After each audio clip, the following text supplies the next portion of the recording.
Good afternoon, everyone. I'm Dr. Pranali Garge from Nathpali School. I'm the counselor here, and it is a really a great opportunity given by the CBSE to all its schools to have this hub school and the spoke school concept, wherein actually we are coming together to share our ideas about how we do the counseling. So, today I'm here to share my ideas about what is counseling, actually how does it occur in school, and in short we are trying to understand the counseling process. So without wasting any time, I will actually start my presentation. I'll present my screen so that you all can understand what it is. And of course, I'll be very happy if you could give your comments. And once we meet personally, we can also discuss more on it. We can throw more light. And interaction is very essential. I would like to know the way you all deal with your students in your resource room in your schools. So just give me a minute. Let me present my screen.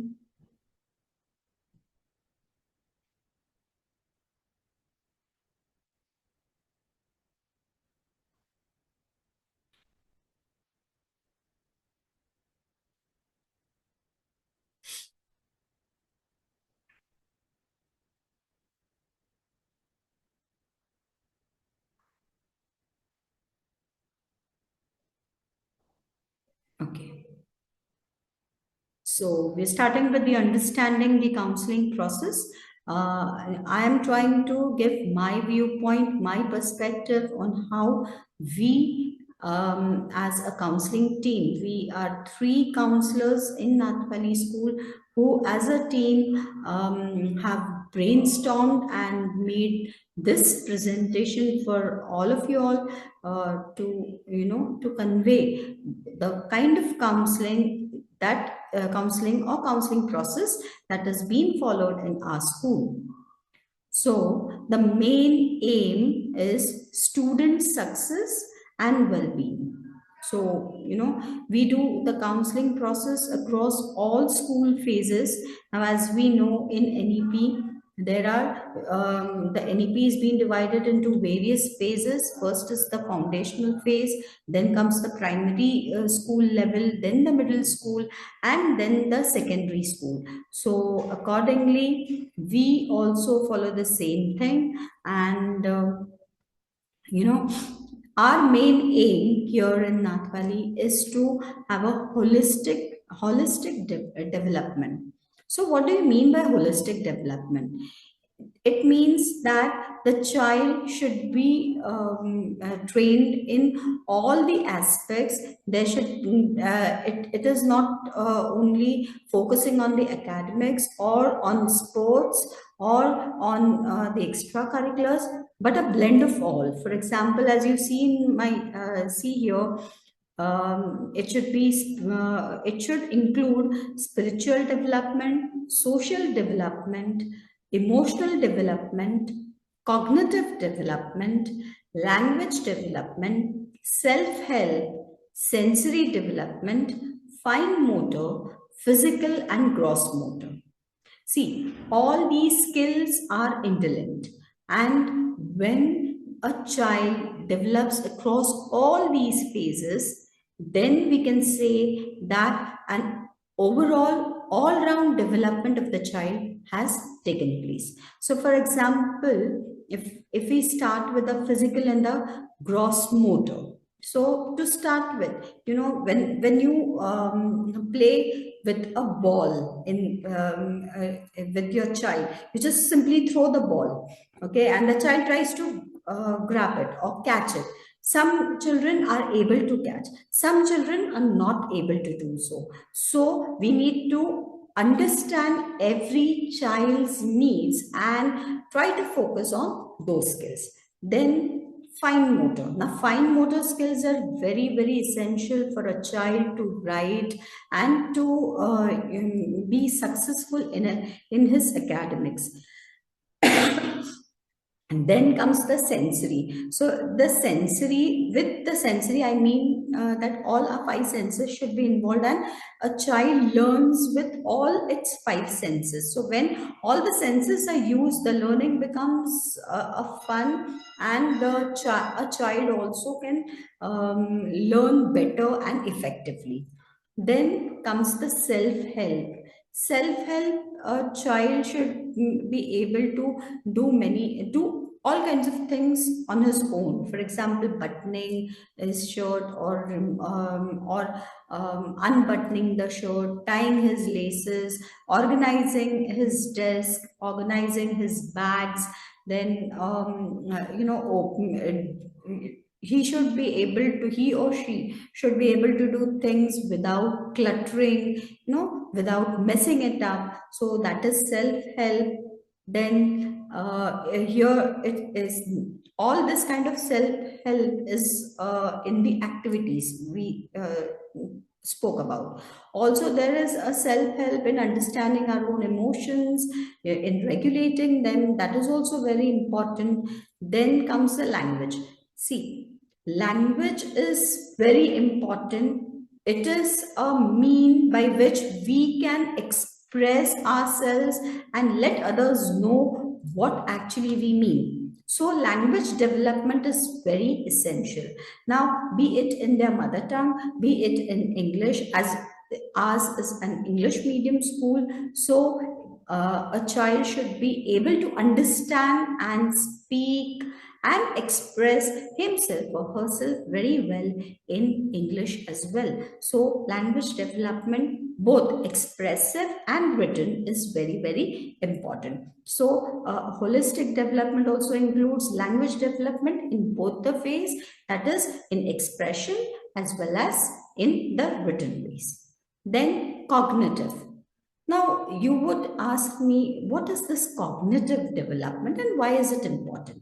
See, cognition, the word itself tells us that it is all about how we perceive, how we think, how we um, and try to express the kind of memory we have, short-term memory, long-term memory, retrieval, whatever we have learned. It is very important to retrieve it back through our memory. So this cognitive development is also very important for academic success as well as for the overall development of a child. So there are many cognitive activities that we can take, and we can help the child indirectly to better himself daily, maybe in his academics, maybe in his behavior, maybe in his thinking process. So cognitive development is an important backbone. So we need to work on cognitive development as well. Then comes, of course, emotional. Emotional is development is very, very important. See, a healthy mind lives in a healthy body, we say. So, but I would also suggest that along with a healthy body, we need a healthy mind. And for that, the important thing is we should understand our emotions. There are many who always say, I'm angry, or I'm very sad, or oh, I am very happy. But they're not able to understand why are they angry, why are they sad, or why are they happy. Okay, for example, when you feel low, what does it mean to feel low? Sometimes the children say that I feel low, but I'm very angry. I'm very angry. Why are you angry? I feel low. But Why do you feel low? So, there are, for every emotion, there is a why link. So, we need to teach our children, we need to make them understand the root cause of their anger, root cause of their happiness, root cause of their frustration. Angry, this emotion masks many other emotions. For example, feeling frustrated, feeling embarrassed, feeling scared. Sometimes, even when the child is scared, the child says that I'm angry, or he becomes very aggressive. So, we need to understand the basic emotion, the root cause of the emotion, and work accordingly. So, if our children are able to understand the emotions better, they can achieve many things in a much better and effective manner. Also, social development is very important. We are social animals, so understanding the social cues is very, very important in order to be happy. And so, social development is very important. And for all these developments to occur, if we are spiritually developed, we learn the act of forgiving others. We learn the act of, working together as a team. So this, now you'll say how working together as a team can be included in spiritual thing. See, when you're spiritually developed, you know when to draw a line to a certain topic, and let go it off, and consider your teamwork or your progress on as the ultimate goal, and be happy. So you should know that there is one higher power above you, who and you will be able to develop some kind of trust because of that. I'm not talking about any religion.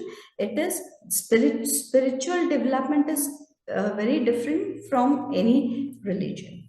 Okay, but the main important thing is that they carry stigma. Okay, there's a taboo. Children don't like coming to the resource room. This is a similar story in every school. But we as counselors, we as we should act as supporters to our children. So we should work in such a way that there is no stigma for any child coming to our resource room or to the counseling room. So whenever a child comes to the counseling room, or whenever a child needs help, we should develop activities which will foster respect to anyone. Like, if we instill this in the mind of our children, that anyone and everyone requires a counselor, then they will stop stigmatizing a child coming to us. They will respect the privacy of the child. They will support the child, and this is how we can increase the mental health of our children. We can teach them to be more inclusive, and accordingly we can we can keep the child better informed, and we can help a speedy recovery of any child in case if the child is feeling low. Now, how is it possible? See, this stigma thing or this taboo thing doesn't only come from children. See, children speak what is spoken to them by their family members. Now, the thing is, the family members think as if we are encroaching their privacy. So, family engagement in our counseling process is very important. Before we include their children, we should include the parents. We should get to know the families. We should meaningfully involve families and build positive relationships with them, so that this counseling process is based on mutual trust and understanding. So, as my slide suggests, parental support is inevitable. If we want to work for the betterment of the child, we should be able to convey the same to the parents. If we are able to do that, of course, we will get the parental support, and with the parental support, we can really achieve wonders. So, our counseling should focus on, or here in Nath Valley, we focus our counseling on academic, career, and social emotional development. Now, what are the aims? What do we achieve from this? So, our aims in rendering this counseling service is to foster resilience, self advocacy, and proactive success. See, now life is always made up of ups and downs. So even our students are not. Our students are also a part and parcel of their life. So even they face ups and downs as per their age levels. So we need to teach them that it is okay to fail, it is okay to fall, but after this, you need to get up and start doing instead of just completely giving up. It is okay. It is like failures are stepping stones to success. So like this is what is meant by resilience, that bouncing back. So we need to teach them bouncing back. That is very, very essential in today's world. Second is self advocacy. So we should have a good self image, self esteem, then we can advocate for our wants, our needs, and be a better person. Of course, when these two are achieved, the child can achieve success proactively. So, these are the aims of our counseling process.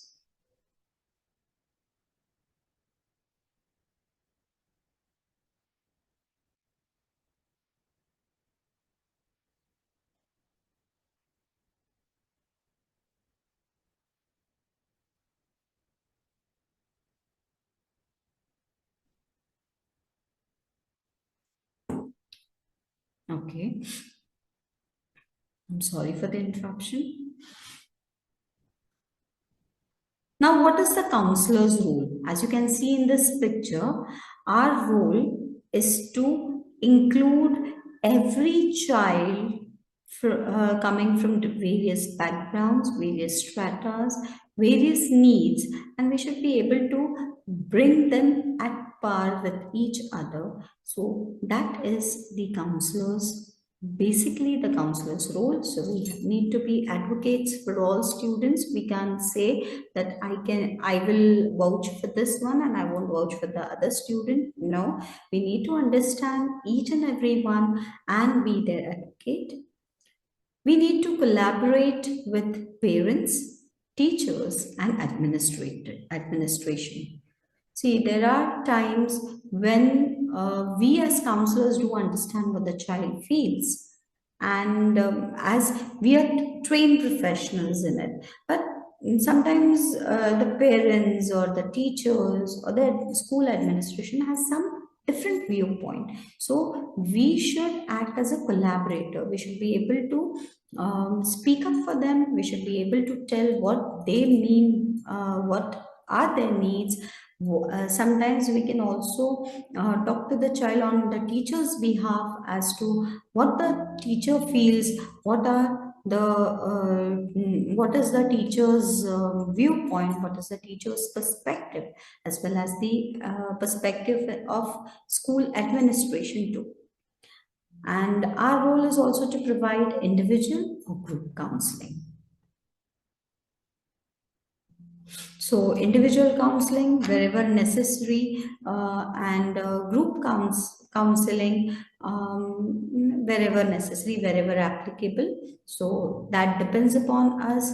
More severe cases can be taken one to one, on a one to one basis, and children having same kind of problems, maybe time management problem, or you can say a child with writing issues and all. So all such cases can be clubbed together as per their needs, and the emotional aspects can be discussed on a one-to-one basis. But again, it depends upon your judgment, and whatever, however you would like, but you can take it. Now, as a counselor, of course, we need to follow certain ethics. The first and foremost thing is we should be, our counseling session should be kept confidential. Now, it so happens that this again, confidentiality, it depends upon how much to shell things to the authorities, how much to tell them, and in what manner. It depends upon us. You need not tell everything or each and every bit and piece of information that you receive from the child to the authorities. So you have to decide which is really important and when is it important to disclose whatever the child has told you. Maybe sometimes the child says that I am not happy. So when the child says I'm not happy, you have to go to the root cause. Why is the child not happy? And then you can just let his parents, let the authorities know. But sometimes the child says that I feel like jumping from the building. But then here, whatever the child discloses, maybe it is really important for his parents and for the authorities to understand what has gone wrong. And then there you have to be, you have to give out the bit of information that the child has shared in order to bring out the child from that extreme emotions. So you need to understand when to be confidential, what amount of information has to be given. But this also means that you cannot break the trust of the child when the child is giving out information, some personal information to you, and if that has been misused, then there'll be a breach of trust. So you need to understand when to talk, what to talk, and how much to talk. And when a child tells you about various things, you should be non-judgmental. If you carry your prejudices, then it will be difficult for you to form a bond with the child. You need to understand the emotion of the child. The child should feel connected, and the child should feel that yes, this is a safe space for the child. The child can come and talk to you about anything, and that he will not be judged. He should feel that yes, he is respected, his feelings are respected, his thoughts are respected, his actions are respected, and proper guidance is being given. So you need to understand the emotions, you need to respect, and you should also understand that every child develops at his or her own pace. You cannot compare any two children.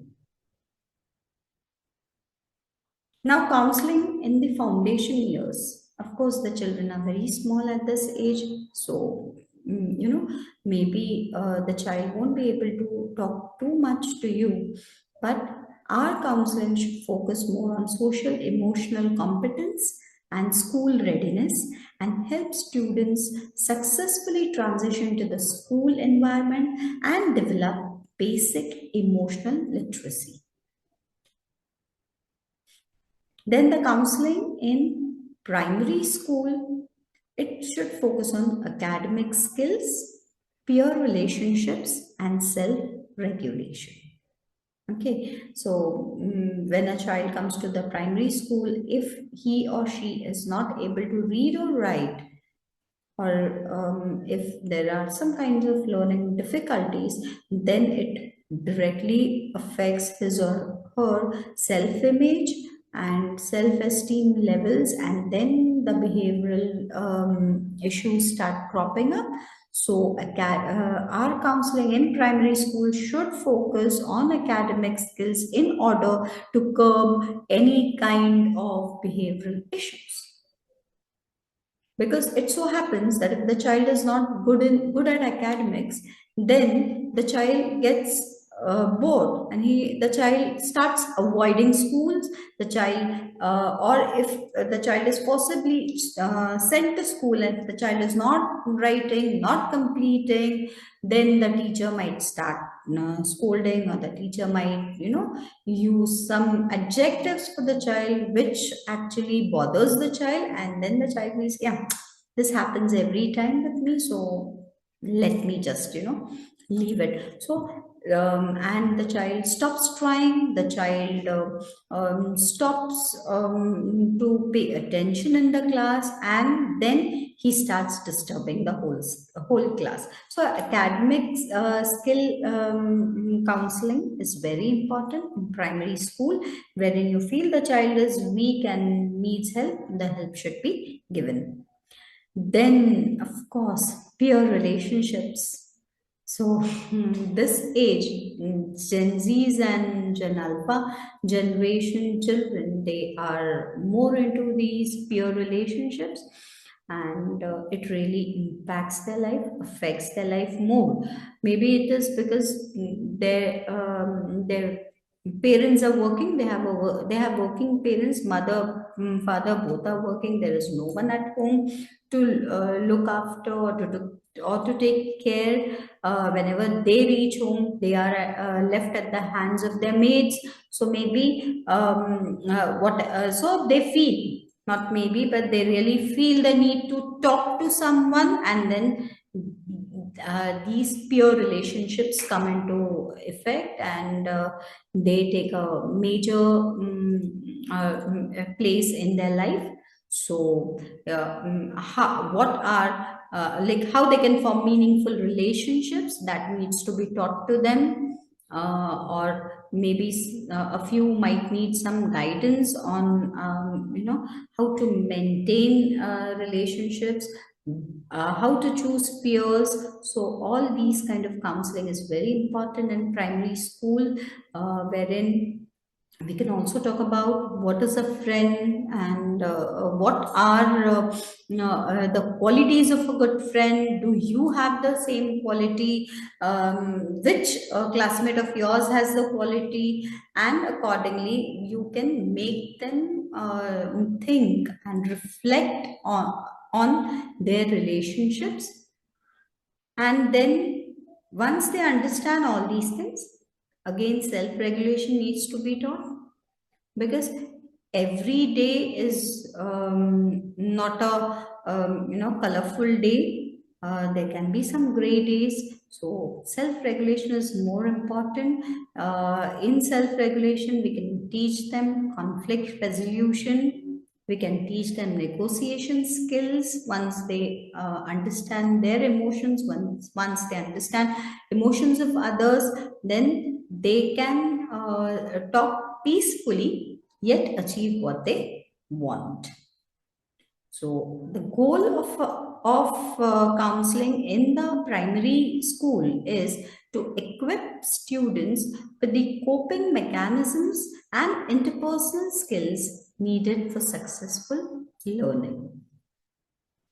Now, I would like to share some probable activities. Of course, you all can include many activities, and we can share these activities when we meet. So, what I felt, or what our team here in Nathali feels, is we have to address issues like bullying, managing school related anxiety, working on their study habits, conflict resolution, emotional management, and introducing different helpers of the society and talents in a fun way. Now, this introducing different helpers of the society and talents in a fun way is a way of introducing career counseling in the primary schools. We in today's age, we need to teach them what is the basis of any career. So for that, first they should know what are the different kinds of careers. So how do we introduce them? We introduce them with the help of different helpers. What do they do for the society? And maybe arrange some kind of fancy dress competition, or some kind of storytelling, or maybe some kind of debates, or such like elocutions, so that they understand what they like, and then they can start thinking accordingly. Maybe someone says, I want to be a cricketer, someone says, I want to be a doctor, an engineer. So whatever it is, so accordingly you can talk about what skills are needed, and how can they develop their skills. Do such skills interest them? So you can talk about all these things, which will help them to choose their careers in the long run.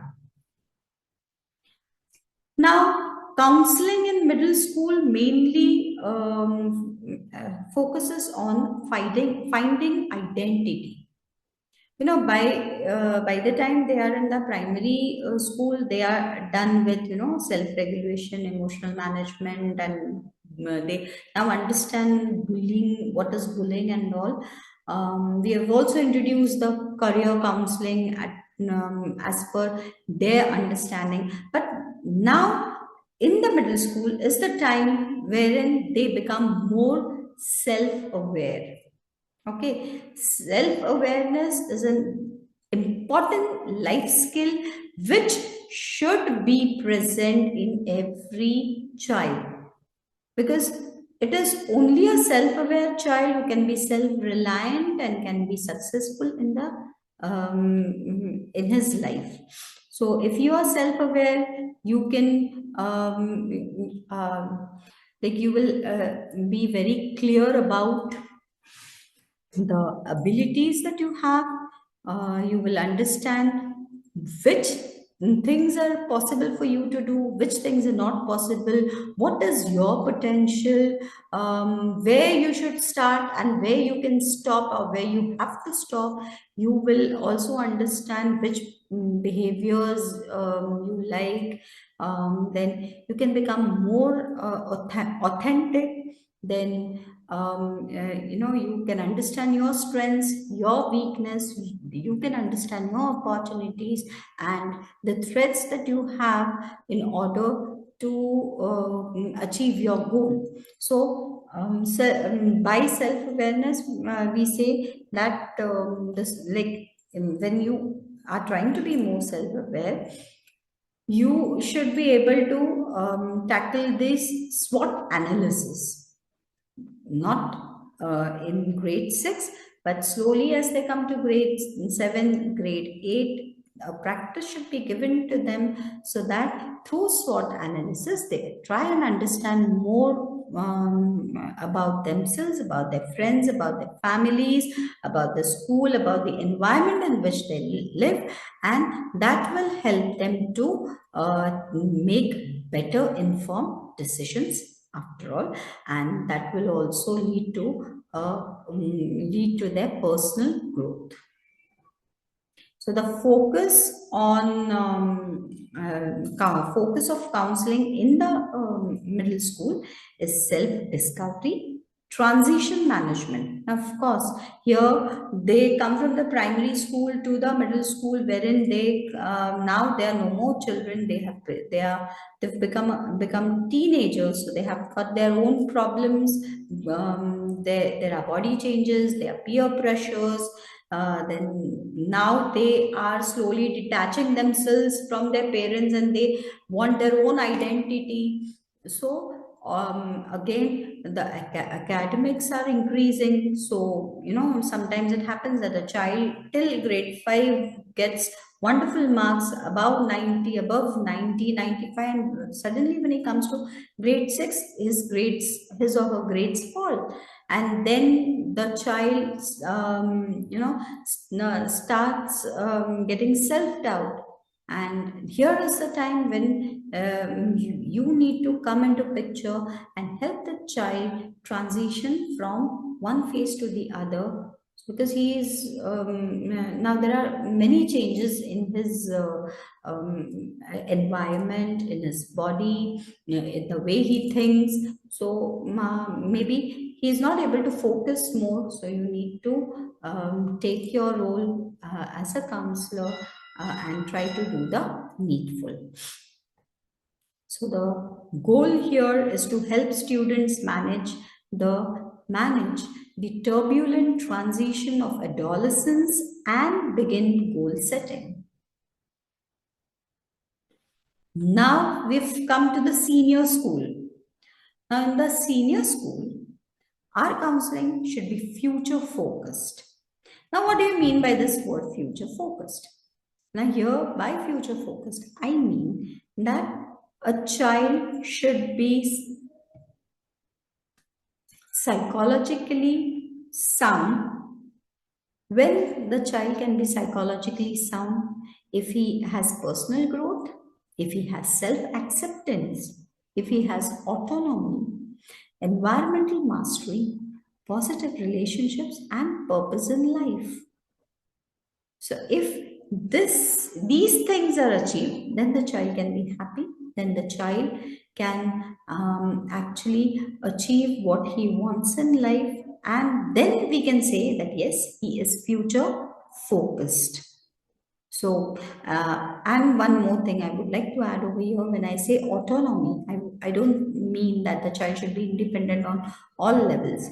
Of course, we should keep a close watch on what we are doing, like on what the child is doing, but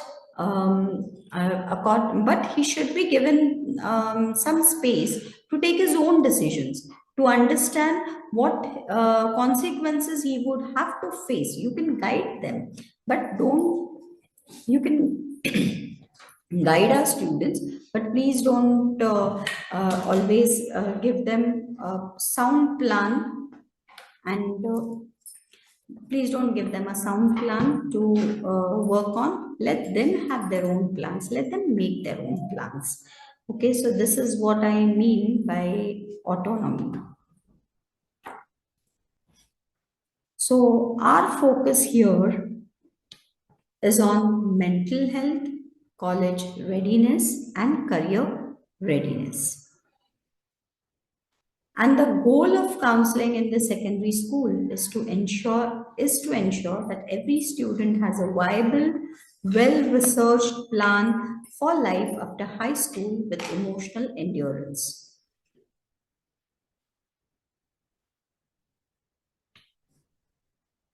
So, what could be the probable activities that we can take? So, it could be individualized planning for university admission, college counseling activities, career counseling activities, crisis and wellness management activity, provide direct support or referrals for stress, anxiety, or depression related to academic pressures and future uncertainty. So, all this is bound to happen in the secondary schools. Our children might sometimes have panic attacks once they get to know that they have to give so many entrance exams, and when they feel that the entrance exams are very difficult to crack, and when the entrance exams are especially very close by nearby, they might start getting this feeling. So I'm not meant for this profession, or maybe I'm a loser. I am not able to I'm not able to, achieve my goals. So here comes a role where we can motivate them, we can provide constant support and bring them out of this crisis.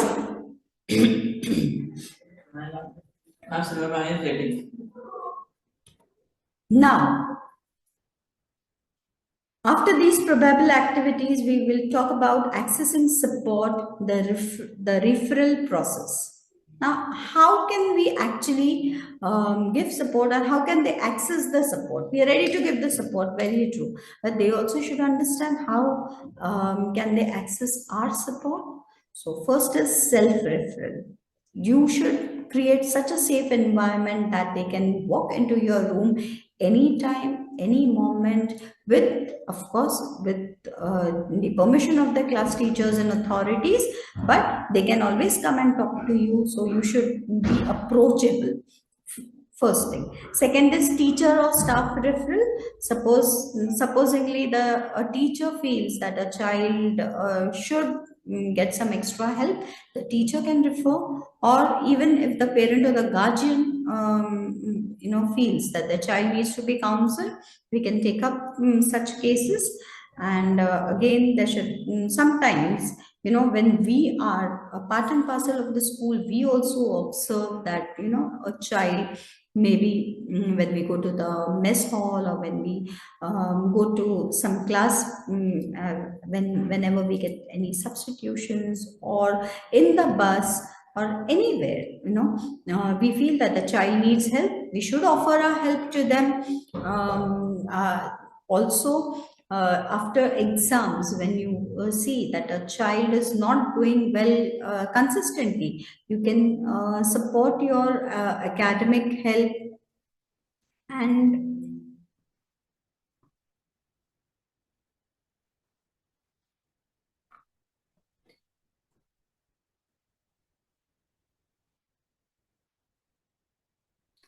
so this is meant by proactive referral.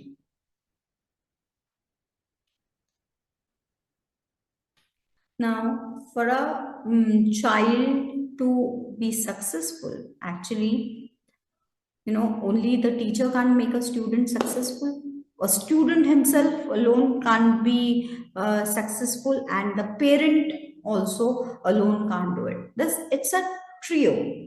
So the teacher, student, and the parent together can be successful. So this is how a teacher, parent, and student, when they work hand in hand, that brings success. So we need to understand that. Now, when we have spoken about the counseling process, many a times it so happens that we say that it was not the same prospect, or it was not the same case before COVID times. I agree that COVID has brought about a certain drift in or certain challenges in every aspect and in every person's life. So pre-COVID issues and post-COVID issues are different. So there are differences in pre-COVID and post-COVID issues in school students. So pre-COVID issues is, in the pre-COVID issues, we had mental issues. Of course, mental issues were present at that time, but those issues were viewed as clinical issues which needed referral.